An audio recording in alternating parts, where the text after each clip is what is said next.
Hi everyone. Welcome to our channel Abu Dhabi నగరంలో. ఈరోజు mutton biryani చూపించబోతున్నానండి.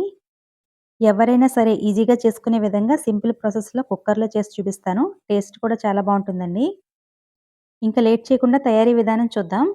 ఈ బిర్యానీ కోసం హాఫ్ కేజీ మటన్‌ని శుభ్రంగా కడిగి తీసుకున్నానండి. ఇప్పుడు ఒక బౌల్‌లోకి 2 కప్పులు బాస్మతి రైస్ వేసుకుంటున్నానండి. హాఫ్ కేజీ మటన్‌కి 2 కప్పులు బాస్మతి రైస్ తీసుకున్నాను. ఇవి వెయిట్‌లో వచ్చేసి 400 గ్రామ్స్ అండి. బియ్యాన్ని శుభ్రంగా కడుక్కొని మునిగే వరకు నీళ్లు పోసి ఒక అరగంట సేపు నానబెట్టుకోవాలి. ఇప్పుడు బిర్యానీలోకి ఫ్రెష్ మసాలా ప్రిపేర్ చేసుకుందాం. స్టవ్ ఆన్ చేసి ప్యాన్‌లో ఒక స్టార్ అనీస్, 1 ఇంచు దాల్చిన చెక్క, 4 లవంగాలు, 4 యాలకులు, హాఫ్ మేసి వేసుకోండి. జాపత్రి అంటారు కదా! అది ఒక హాఫ్ వేసుకోండి. హాఫ్ టీ స్పూన్ మిరియాలు, 1 టీ స్పూన్ ధనియాలు, హాఫ్ టీ స్పూన్ జీలకర్ర, హాఫ్ టీ స్పూన్ సోంపు, ఒక బిర్యానీ ఆకు కూడా వేసుకొని వేయించుకోవాలి. ఫ్లేమ్‌ని లో ఫ్లేమ్‌లో పెట్టుకొని వేయించేసుకోండి. వేగిపోయిన తర్వాత స్టవ్ ఆఫ్ చేసేసి, చల్లారిన తర్వాత మిక్సీ జార్‌లో వేసుకొని మెత్తగా గ్రైండ్ చేసుకోవాలి.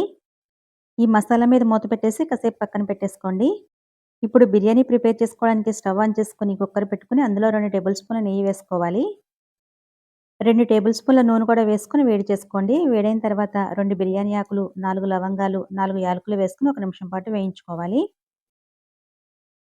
ఇవి వేగిపోయిన తర్వాత 2 మీడియం ఉల్లిపాయలని పొడవుగా కట్ చేసుకొని వేసుకొని వేయించుకోవాలి.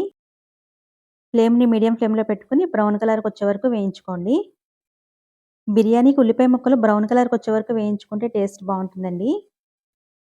ఉల్లిపాయ ముక్కలు వేగిపోయిన తర్వాత 2 టేబుల్ స్పూన్ల అల్లం వెల్లుల్లి పేస్ట్ వేసుకొని పచ్చివాసన పోయే వరకు వేయించుకోవాలి. వేగిపోయిన తర్వాత 4 పచ్చిమిర్చికి ఘాట్లు పెట్టి వేసేసుకోండి. పచ్చిమిర్చితో పాటు గుప్పెడు పుదీనా, గుప్పెడు కొత్తిమీర కూడా వేసుకొని వేయించేసుకోండి.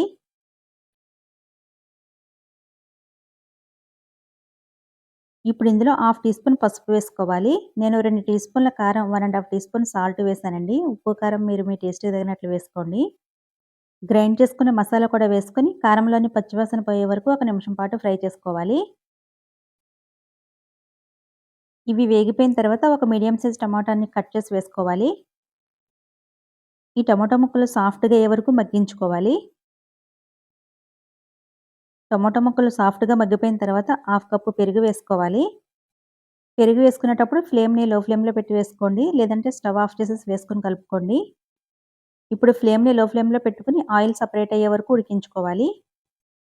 ఆయిల్ ఇలా పైకి తేలిన తర్వాత కడిగి పెట్టుకున్న మటన్ వేసుకోవాలి. మటన్ వేసుకున్న తర్వాత ఫ్లేమ్‌ని హై ఫ్లేమ్‌లో పెట్టుకొని గరిటెతో కలుపుకుంటూ 3, 4 నిమిషాలు వేయించుకోవాలి. ఇప్పుడు ఇందులో మనం బియ్యం కొలుచుకున్న కప్పుతో ఒక కప్పు నీళ్లు వేసుకోవాలి. మటన్‌ని ఉడికించుకోవడానికి ముందు ఒక కప్పు నీళ్లు వేసానండి. మిగిలిన నీళ్లు బియ్యంతో పాటు వేసుకుందాం. ఒకసారి కలుపుకొని కుక్కర్ మీద మూత పెట్టేసి మీడియం ఫ్లేమ్‌లో 4, 5 విజిల్స్ వచ్చే వరకు ఉడికించుకొని స్టవ్ ఆఫ్ చేసేసుకోండి. కుక్కర్‌లోని ప్రెషర్ అంతా పోయిన తర్వాత మూత ఓపెన్ చేస్తున్నానండి. ఇప్పుడు స్టవ్ ఆన్ చేసుకొని మనం కడిగి నానబెట్టుకున్న బియ్యం వేసుకోవాలి. ఇప్పుడు ఇందులో నీళ్లు వేసుకోవాలి. మనం మటన్‌లో ఒక కప్పు వేసుకున్నాం కదా! ఇప్పుడు ఒక కప్పు వేసుకోండి. మనం రెగ్యులర్‌గా అయితే ఒక కప్పు బాస్మతి రైస్‌కి 1 ½ కప్పు వాటర్ వేసుకుంటాం కదా! మనం 2 కప్పులు బాస్మతి రైస్ తీసుకున్నాం కాబట్టి 3 కప్పులు నీళ్లు వేసుకోవాలి.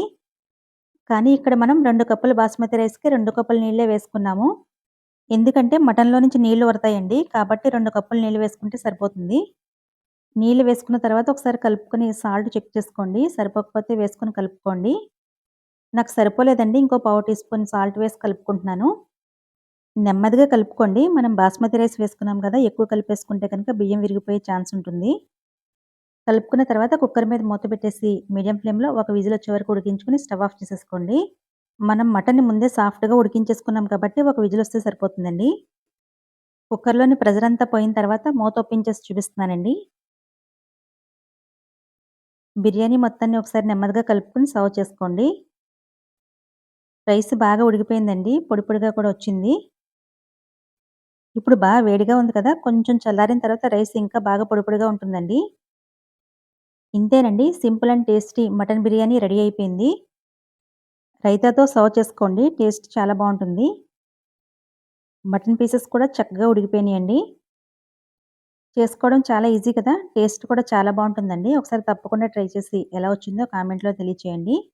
ఈ వీడియో నచ్చితే లైక్ చేసి, షేర్ చేసి మన ఛానెల్ సబ్స్క్రైబ్ చేసుకోండి. Thank you for watching.